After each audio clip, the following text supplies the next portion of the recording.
Hi guys.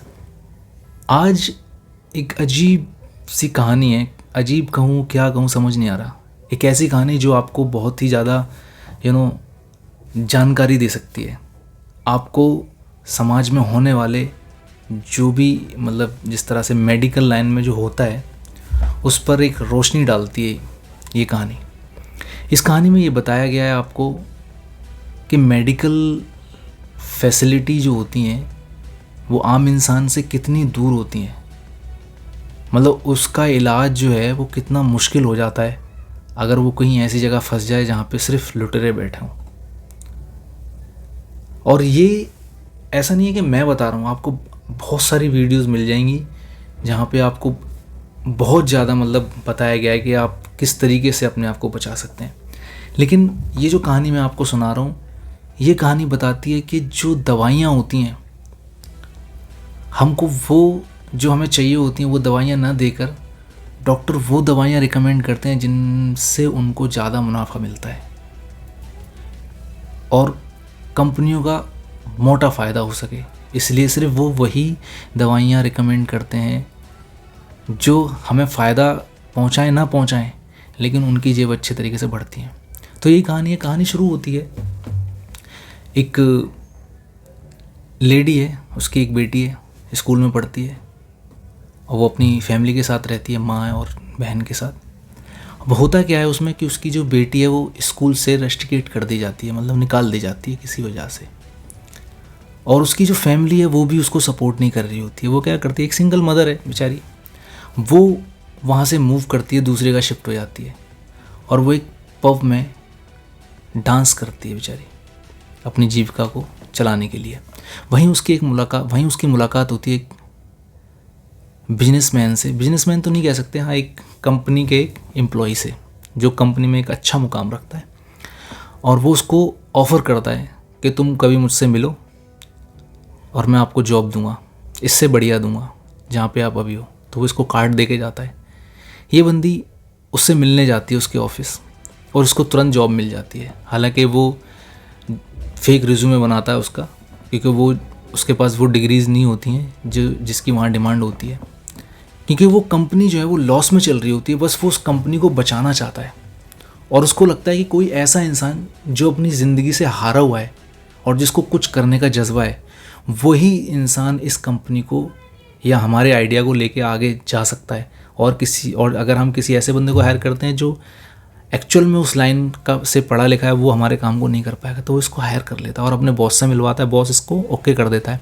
अब वो उसको टास्क देता है कि आपने क्या करना है कि आपके पास जो टाइम है वो बहुत कम है, आपने डॉक्टर से इस दवाई को लिखवाना है किसी भी तरीके से।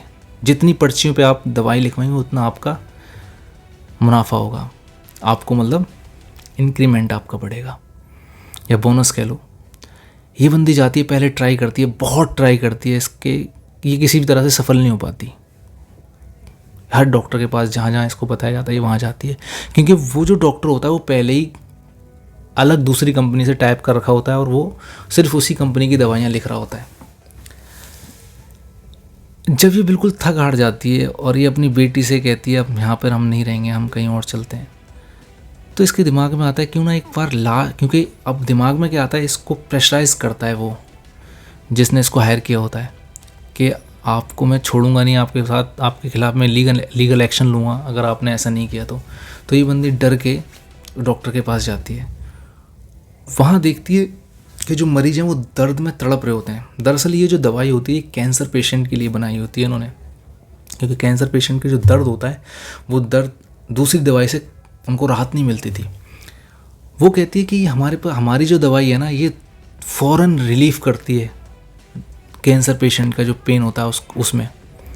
तो ये दवाई आप उसको एक बार दे के देखो, अगर उसको फ़ायदा नहीं होगा तो आप मत देना। वो कहता है आखिर डॉक्टर पहले मना करता है, लेकिन फाइनली डॉक्टर मान जाता है और वो दवाई उसकी पर्ची पे लिख देता है।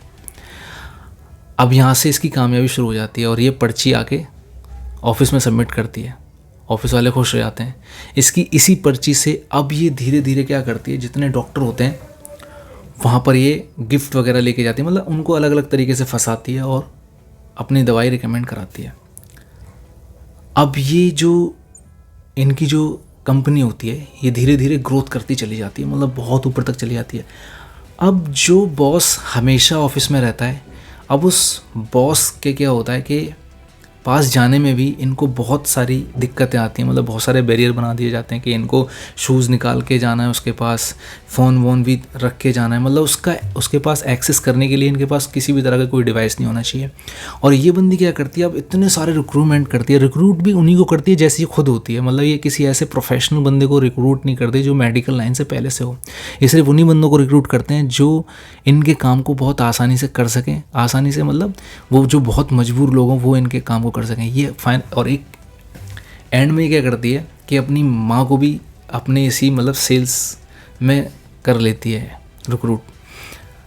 अब एक दिन पार्टी हो रही होती है, उस पार्टी में इनका सारा स्टाफ होता है क्योंकि उनको सक्सेस मिल रही होती है, इनकी पर्चियाँ धड़ाधड़ लिखी जा रही होती है, इनकी दवाई रिकमेंड की जा रही होती है। उस रात क्या होता है, इनकी माँ भी मतलब इस लड़की की जो माँ है वो भी पार्टी के अंदर होती है। अब इसकी माँ इसके बॉस को फंसा लेती है, वो उसके साथ रात गुजारती है।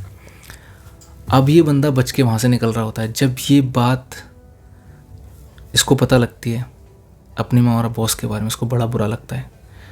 इसको बॉस बुलाता है और कहता है कि अपनी माँ को तुम फायर कर दो, जितनी जल्दी हो सके उतनी जल्दी। जब ये अपनी माँ को फायर करती है तो इसकी माँ इसको बहुत ज़्यादा बुरा भला कहती है और फाइनली वो अपनी माँ को फायर कर देती है।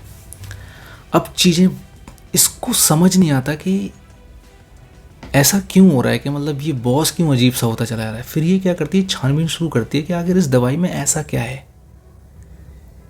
फिर इसको पता लगता है कि ये जो दवाई है ना, इसमें एक तरह का ड्रग्स मिला हुआ है, जिससे क्या होता है जब ये किसी भी पेशेंट को दी जाती है वो उस नशे में हो जाता है और दर्द भूल जाता है अपना।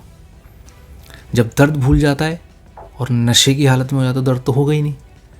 फिर उसको लगता है कि ये तो मैं बहुत बुरा कर रही हूँ, मतलब ये तो मैं बहुत एक तरह से पाप कर रही हूँ, मैं धोखे में रख रही हूँ इंसानों को। हम उनका इलाज करने के बजाय उनको और ज़्यादा परेशानी में डाल रहे हैं। अब धीरे धीरे कुछ पेशेंट के साथ ऐसा अजीब तरह का होने लगता है जो धीरे धीरे रूमर बनने लगता है बाहर। अब वो क्या होता है, जो पेशेंट होते हैं वो अपनी दवाई से ज़्यादा ओवरडोज लेने लगते हैं इसको, क्योंकि उनको सुकून ही उस चीज़ से मिल रहा होता है और डॉक्टर उसको मना करने लगता है। फिर ये डॉक्टर को बताती है कि हमको इस दवाई को रोकना चाहिए और इसको ज़्यादा नहीं देना चाहिए। अब जो बॉस है वो बॉस एक आइडिया देता है कि हम आईपीओ ला रहे हैं मार्केट के अंदर, और आईपीओ ऐसे ही नहीं आएगा। आईपीओ लाने से पहले वो ये कहता है कि अब हमें चाहिए, आईपीओ ये लेके आ जाते हैं, वो बॉस इनको कहता है, एक आइडिया रिकमेंड करता है कि ये जो दवाई है ना, आप हर उस पेशेंट को दो जिसको दर्द है, हर एक तरह से पेन किलर बना दो इसको। वो कहते हैं सर ऐसा नहीं कर सकते हम, क्योंकि ये सिर्फ पेशेंट की जो कैंसर पेशेंट है उन्हीं के लिए दवाई है। वो कहता है नहीं, सबको लिखवाओ, सबके लिए। और वो जो डॉक्टर है वो ये काम करने लगता है क्योंकि उसको उसमें मुनाफा मिल रहा होता है, उसको कमीशन मिल रहा होता है उसका। अब ये डॉक्टर क्या करते हैं, ये हर तरह के दर्द में उस दवाई को रिकमेंड करना शुरू कर देते हैं। अब यहाँ से जो खेल है वो तिगड़म शुरू होती है, क्योंकि हर जगह आपके दोस्त भी होते हैं, हर जगह आपके दुश्मन भी होते हैं। जब इसने रिक्रूट किया होता है इस लड़की को, जिस बंदे ने, उसी का एक कंपनी के अंदर कई ऐसे बंदे होते हैं जो इनसे नफ़रत भी करते हैं, जो बिल्कुल इनके खिलाफ़ होते हैं। वही बंदा जब उसको बॉस निकाल देता है किसी वजह से, तो वो बंदा किसी बंदे को बताता है कि ऐसे ऐसे इस कंपनी में इतना इतना गलत हो रहा है। तो कुछ लोग इसके पीछे पड़ जाते हैं, इनके फ़ोटो खींचते हैं डॉक्टर से मिलते हुए, हर तरीके से, मतलब उनके पास कई ऐसे सबूत आ जाते हैं। फिर एक बंदा फेक पेशेंट बनकर उस डॉक्टर के पास जाता है और वो दवाई के लिए बोलता है उसको कि उसके घुटनों में दर्द है, उसको दवाई चाहिए।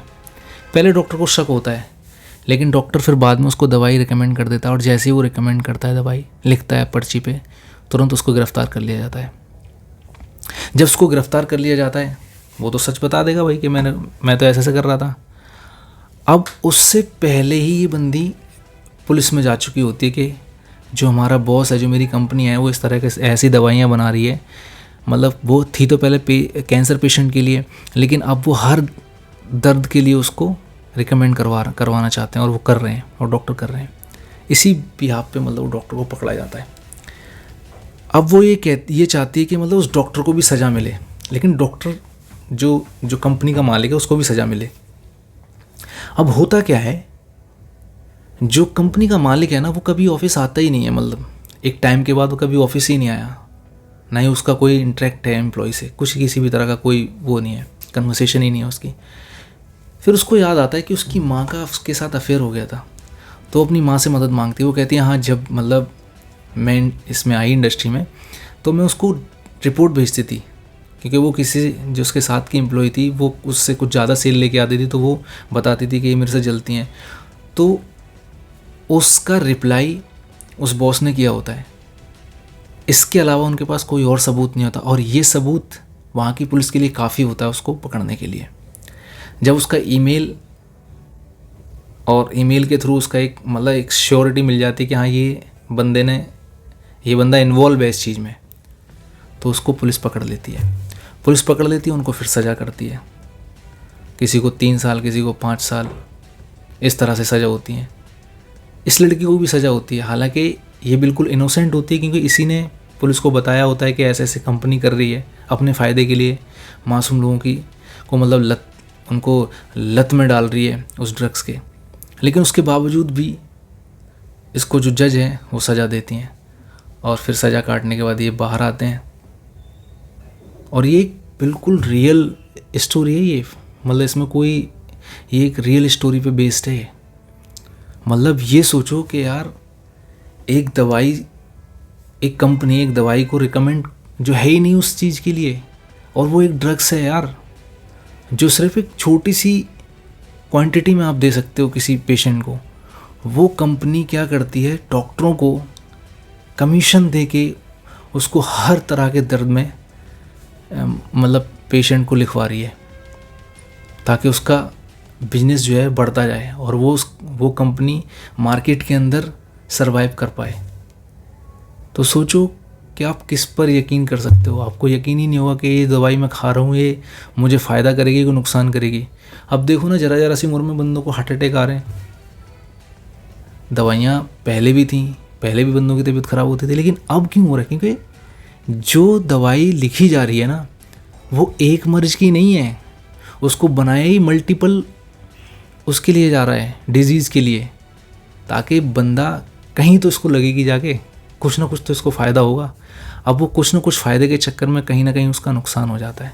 तभी तो कहते हैं कि हमेशा जो दवाइयाँ हैं या जो भी तरह की बीमारी, आपको किसी भी तरह की बीमारी है, सबसे पहले आप संतुष्ट करें अपने आप को कि आपको एक्चुअल में क्या परेशानी है।